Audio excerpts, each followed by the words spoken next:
What is your message to prominent Catholics who promote abortion? Please stop the killing. This is killing innocent human life. You have a very prominent position in society. You can influence societal attitudes and practices. You're in a position to do something to stop the killing. Please stop the killing. Please recognize the evil for what it is. Please have a change of heart and come back to the fullness of your Catholic faith. Archbishop Salvatore Cordileone of San Francisco doubling down on his stance that prominent Catholic figures who support abortion rights must be barred from receiving communion. A debate that's been dominating the Catholic Church since President Biden, the country's second Catholic president and first Catholic to endorse a pro-abortion agenda, took office.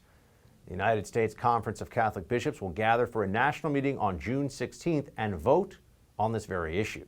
Joining me now to discuss, founder and president of LiveAction and #1 best-selling author of Fighting for Life, Becoming a Force for Change in a Wounded World, Lila Rose. Lila, so good to see you. Thank you for joining us. Thanks for having me, Buck. First, just give us some more background and your sense of where this is going when it comes to this conference of bishops and the fact that they are specifically addressing the issue of whether somebody like Joe Biden, who professes to be a practicing, and even if you read the media, devout Catholic, and is an ardent proponent of abortion. How do we get to this point, and what do you see happening with these bishops?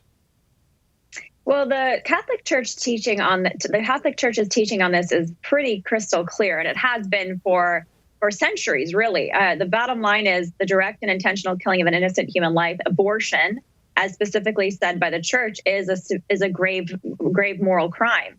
And for a political person, or for really any public figure to be promoting it, is serious scandal as well as a serious sin.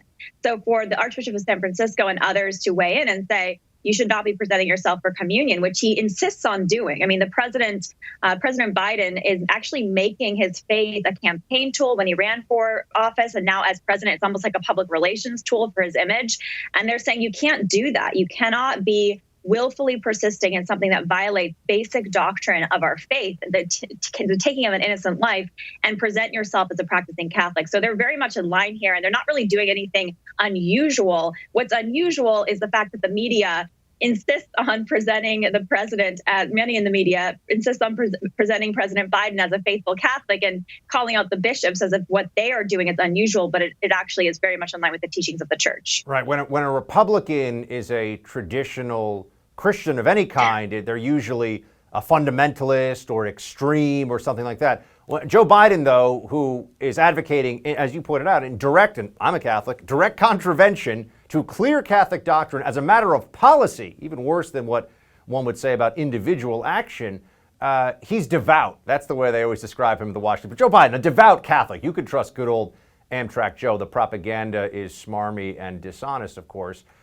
What has this administration done on the issue of life? Because there are many places where we're starting to see, Lila, whether it's on the border or on law enforcement, there are these extreme left-wing positions. This administration is pretty extreme on the abortion issue, too, aren't they?